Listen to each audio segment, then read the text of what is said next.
C'est l'heure du podcast du Tyrannosaure. Installez-vous confortablement et laissez-vous guider. Je vais m'intéresser aujourd'hui presque exclusivement aux parents de tout jeunes enfants, les enfants qui en sont au tout début de leur apprentissage de la lecture. Et la raison de ce podcast est qu'il me semble qu'il y a beaucoup d'enfants qui arrivent en fin de primaire, et c'est sans parler des plus âgés, qui ont au moins un désintérêt, voire une aversion de la part de certains pour la lecture. Or, la lecture, c'est comme un muscle. Il faut apprendre à l'utiliser, il faut le développer et il faut l'entretenir. Et tout ceci pour la lecture se passe dans les toutes premières années de la vie et ça commence même largement avant l'école. Des études ont été faites sur la corrélation entre les facilités de lecture de l'enfant et ses réussites scolaires. Et le résultat est sans appel. Plus un enfant est à l'aise pour lire et meilleurs seront ses résultats scolaires. Et je ne parle pas ici de la lecture pour des leçons et des devoirs, mais seulement de la lecture pour le plaisir. Et comment développer cette lecture pour le plaisir ? Comment les parents de jeunes enfants peuvent-ils donner à leur enfant à la fois des habitudes bien ancrées et la facilité de la lecture ? Tout d'abord, les experts de la lecture considèrent de manière quasi unanime que de lire très tôt est une excellente idée. Non pas que l'enfant lise, bien évidemment, mais que l'adulte, le parent, le grand frère, les grandes sœurs, lisent au tout petit. Et on estime même que c'est très bénéfique dès que l'enfant a quelques mois. Et en fait, certains disent même dès la naissance. Bon, personnellement, je ne suis pas absolument convaincu que de lire un livre à un tout jeune nourrisson soit vraiment utile, mais il me paraît en tout cas indéniable que de lui parler est absolument indispensable et même vital. Bon, de là à lui lire un livre, c'est autre chose, mais pourquoi pas. La bonne nouvelle, c'est que quasiment tous les enfants adorent même qu'on leur raconte des histoires et qu'on leur lise des histoires. Vous savez bien l'histoire du soir, celle qu'on lit avant d'aller se coucher. Alors, non seulement c'est un bon moment de connexion entre le parent et l'enfant, mais c'est également un bon moment de détente et de retour au calme pour l'enfant. Et c'est aussi l'occasion pour l'enfant de découvrir que les histoires, on peut les trouver dans les livres. Alors, quelques conseils pour lire à votre enfant le soir. D'abord, un conseil qui est super important, lisez bien le texte. J'entends les mots précis tels qu'ils sont écrits dans les pages. Parce que certains parents racontent l'histoire en changeant les mots écrits en d'autres.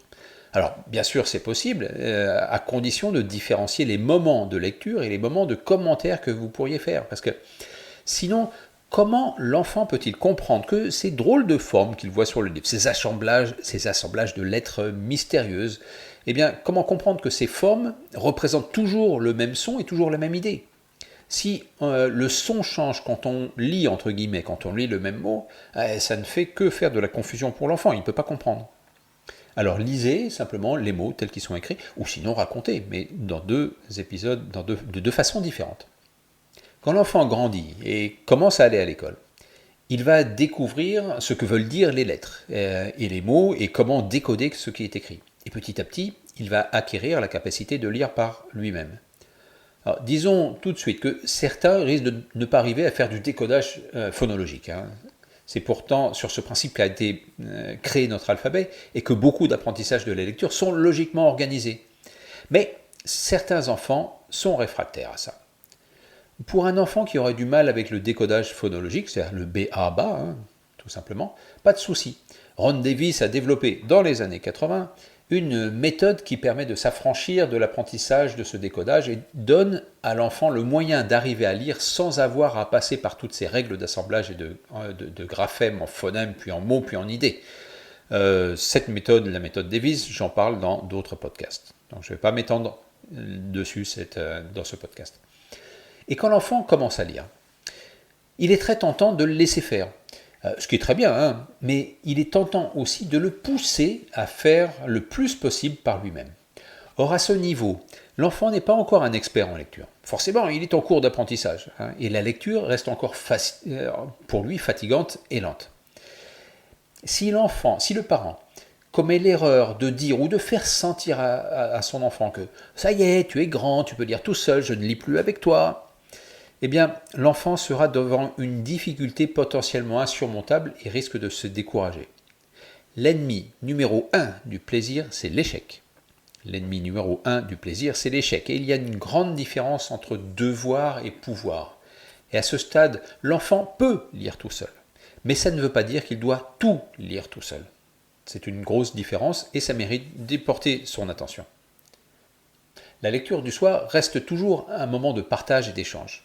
Ça pourrait très bien être une lecture partagée, du style « je lis une phrase, tu lis une phrase, et si tu n'as pas envie de lire ou que tu ne sais pas, c'est moi qui lis ». Si vous faites ça, il n'y a pas de contrainte, pas d'obligation, pas d'échec. Et l'enfant peut à la fois s'exercer quand c'est bon pour lui et se reposer et écouter le reste du temps, que du bonheur. Sachez pour votre information que selon beaucoup d'experts que je rejoins tout à fait ici, il suffit de 2% de mots mal compris ou pas compris pour que le texte, la lecture, devienne impossible. 2% c'est très vite fait. Aussi, cette lecture partagée, c'est également le bon moment, après avoir lu là où les phrases du texte, telles qu'elles sont écrites, de commenter l'histoire et de discuter le sens du texte avec l'enfant. Mais pourquoi le lapin a dit merci à la grenouille ? En posant ces questions, le parent va aider l'enfant à mieux comprendre le texte, mais également renforce chez l'enfant l'idée que derrière les mots de la lecture, il y a une histoire, il y a quelque chose à comprendre.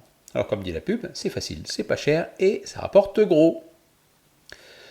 Et d'autant plus que cette lecture partagée, ou bien sous la forme d'une lecture côte à côte pour les plus grands, avec chacun son livre ou son magazine, cette lecture partagée n'est pas considérée comme une punition, comme ça pourrait l'être, comme ça pourrait être perçu par un enfant quand il lit seul dans son coin, ou quand il doit lire. Okay. Et ce n'est pas non plus le marathon de la lecture. Un quart d'heure pour les plus petits, une demi-heure pour les plus grands, c'est suffisant pour ancrer l'habitude de la lecture, et par cette habitude, ancrer plus d'aisance dans la lecture.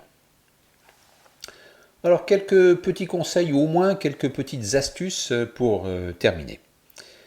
Dès tout petit, vous pouvez parfaitement organiser une petite bibliothèque dans la chambre de l'enfant, une bibliothèque dans laquelle il pourra y mettre ses livres préférés, les livres qu'il voudrait que vous lisiez le soir. C'est un excellent moyen de le motiver à vous demander de lire, et c'est un excellent moyen qu'il découvre le plaisir de lire avec ses parents. Vous pouvez aussi lui proposer, au moins quand il devient assez grand, qu'il commence le chapitre, et c'est vous qui le terminez. Quand mes enfants étaient jeunes, je leur disais qu'ils pouvaient s'installer sur le lit, que je rangeais la cuisine et que j'arrivais très vite. Il était alors très rare qu'ils n'aient pas commencé à lire d'eux-mêmes quelques mots ou quelques phrases. Alors bien sûr, c'est moi qui continuais, mais en tout cas, dans les moments où ils avaient lu quelques phrases, ils l'avaient fait par eux-mêmes et par plaisir. Et puis, ils n'avaient pas la contrainte de le terminer par eux-mêmes, puisque c'est moi qui le faisais. Et j'ai fait ça jusqu'au moment où ils avaient finalement tellement progressé qu'ils se sont mis à lire tout seuls, sans même en fait avoir eu vraiment conscience de se mettre à lire tout seul. Un petit anti-conseil aussi, c'est-à-dire une chose à éviter à tout prix. Si vous donnez une carotte à votre enfant, comme « si tu lis un quart d'heure, tu pourras faire quelques jeux sur la tablette », alors là, vous risquez le pire. D'abord, c'est une forme de chantage, reconnaissons-le. Et puis, vous associez indirectement la lecture à une forme de douleur, de punition, de chose qui fait souffrir avant d'accéder au plaisir de la tablette. Et soyons clairs, ça n'arrange pas les choses. Si vous voulez que votre enfant lise et y prenne plaisir, associez la lecture au plaisir et surtout pas à une obligation.